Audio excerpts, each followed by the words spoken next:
mendapatkan materi tentang kesadaran hukum yang tentunya materi ini sudah tidak asing bagi kita karena biasa kita setiap hari bertemu dengan segala aturan-aturan. Itulah hukum di lingkungan terdekat dengan kehidupan kita.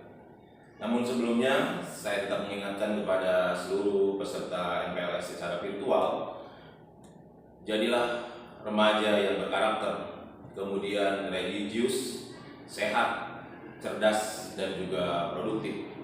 Dan mudah-mudahan tema ini menjadi motivasi buat semua siswa kelas 10 yang sedang mengikuti MPLS secara virtual di rumahnya masing-masing untuk selalu menjadi insan-insan yang punya disiplin kuat, sehat, cerdas, dan produktif.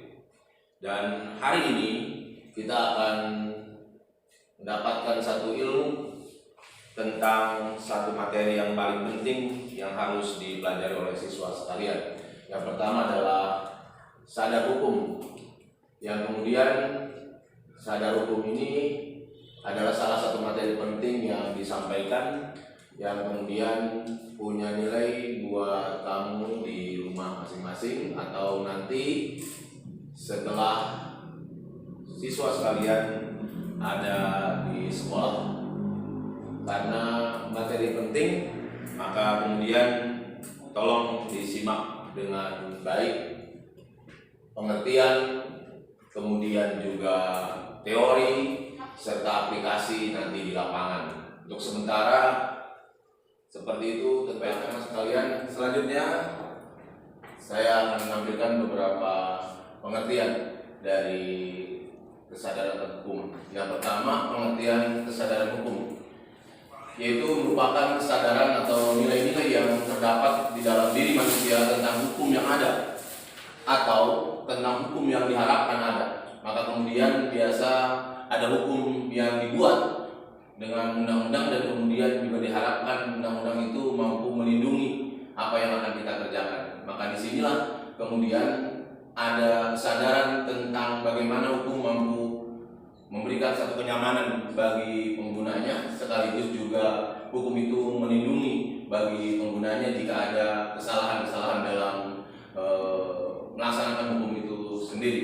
Selanjutnya, selain pengertian, kita akan juga bahas tentang indikator-indikator dari masalah kesadaran hukum yang biasanya ada pengetahuan tentang peraturan-peraturan hukum. Ini tentunya kita harus belajar bagaimana ada hukum perdata dan juga ada hukum pidana. Ini bisa kita pelajari secara langsung, baik dengan otodidak maupun langsung kita belajar di tempat-tempat menuntut ilmu, terutama di fakultas-fakultas hukum.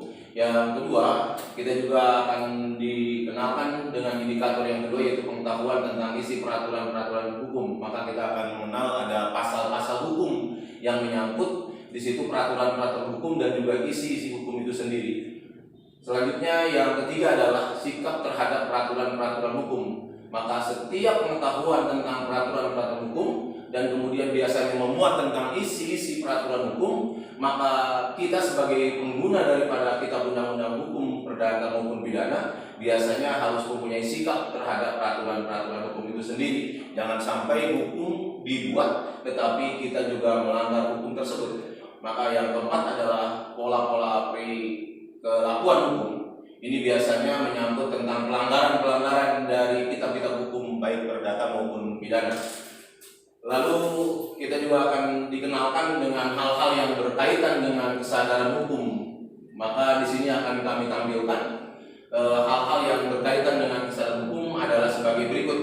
Yang pertama, pengetahuan hukum itu sendiri harus mutlak diketahui oleh setiap masing-masing individu, terutama warga negara, bahwa pengetahuan hukum ini semakin banyak tahu tentang hukum, maka kita akan semakin bisa menyadari tentang bagaimana memperlakukan hukum tersebut dalam kehidupan kita sehari-hari. Selanjutnya ada juga pemahaman hukum. Pemahaman hukum ini tentunya diawali oleh pengetahuan. Semakin banyak maka kita akan semakin paham. Dan tentunya ketika paham kita akan semakin bijak tatkala ada produk-produk hukum baru sebagai bagian dari perkembangan zaman. Dan kemudian kita juga tahu ada penataan hukum.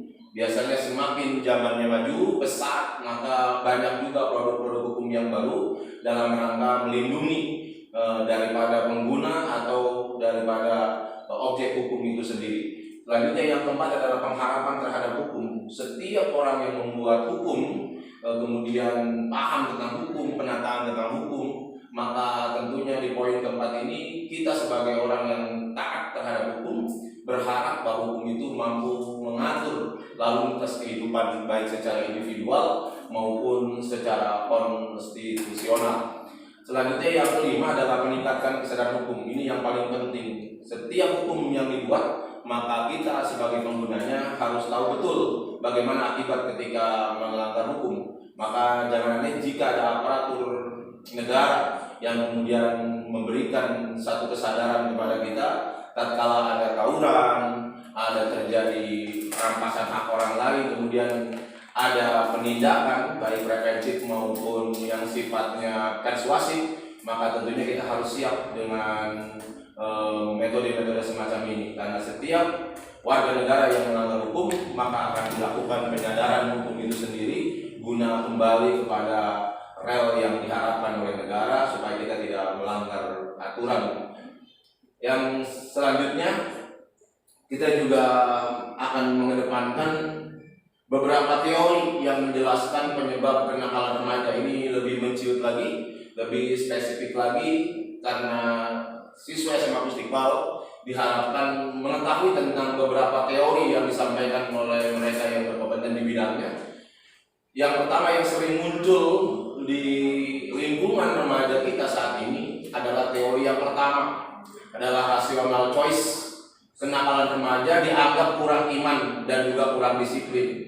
Maka tidak sedikit remaja-remaja kita yang nakal kemudian oleh orang tuanya dialihkan sekolah dari sekolah umum atau formal ke sekolah-sekolah informal atau sekolah pesantren, lembaga pendidikan yang bernapaskan agama. Tetapi ini pula jangan jadikan sebuah distorsi pemahaman yang jelek bahwa pesantren adalah tempat remaja-remaja yang nakal. Maka jika kita punya pemahaman tentang pesantren bahwa adalah tempat remaja-remaja yang nakal, itu juga tentunya salah pemahaman ini. Yang kedua, kurang disiplin. Maka terkadang ada remaja-remaja yang senang tawuran, kemudian juga melakukan balap liar, kemudian oleh orang tuanya diikutsertakan dengan latihan militer. Ini pun juga salah satu hal yang dianggap oleh orang tua menjadi solusi dari setiap kenakalan-kenakalan yang dilakukan oleh remaja sekarang. Maka disebutlah rational choice. Terkadang mereka harus memilih dipesantrenkan atau dimiliterkan. Padahal dua teori ini pun belum tentu menjadi solusi dari kenakalan remaja. Maka yang kedua ada social disorganization, ya, kurangnya pengontrolan diri dari orang tua dan guru. Maka guru di sekolah tentunya adalah amanah dan kepanjangan tangan dari orang tua.